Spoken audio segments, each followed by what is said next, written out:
So, if you read the messages post, then skip to the next paragraph. After I watched the video, I went outside and buried the tape. I didn't want anyone to see it. It's only between me and my cousin. But after that, I've been noticing a figure following me around with long black hair, like in the story. I only saw the figure for a second each time, so I just figured I was paranoid. But later I saw something horrible. I was walking home from school and I took a shortcut through an alley. But in the alley ahead of me, there was a tall, thin, pale woman with black hair, sunken eyes, and wrinkly skin. It resembled the girl from the video. I ran away.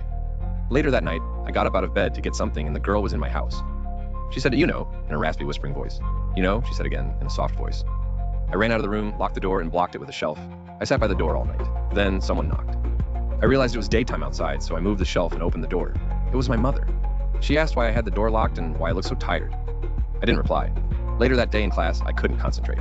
Due to boredom, I looked out the window and saw the woman. Her eyes were wide, and she was standing behind a tree. She held up 3 fingers. I jumped out of my seat. The teacher asked, "Max, what's the problem?" "Nothing," I said. When I went home, my mom told me my dad was in a car accident. We went to the hospital. He was badly injured but alive. Then out the window of the hospital, I saw the woman. She held up 2 fingers and walked away. I knew immediately she caused the accident. When I got home, nobody was there. I went into the kitchen and noticed in the backyard there was something hanging from the tree. I went outside to see what it was, and it was my cousin who told me the story. He was gutted, his head was hollowed out, and his hands and feet were gone. He was hanging from the tree by his neck.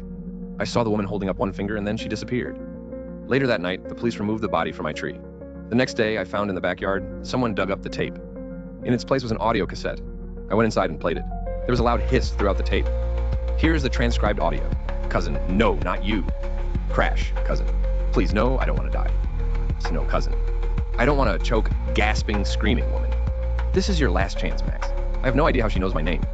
Then, the woman started running towards me. I ran. She was trying to kill me. She eventually caught up to me and tackled me. Then, she put me in a large burlap sack and threw me in the trunk. I ended up in a house and she tied me to a chair. She got a large needle and started jabbing me with it. Blood spilled out of my arms. I was trying to get free, the rope was weak.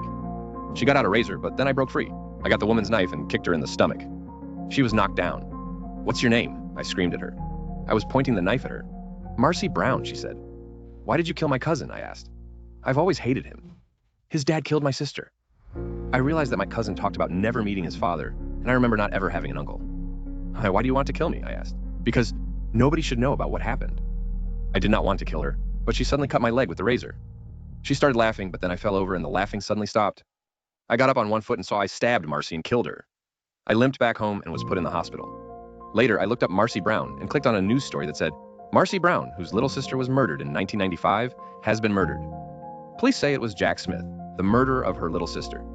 Jack is my uncle I never met. He has the same last name as me.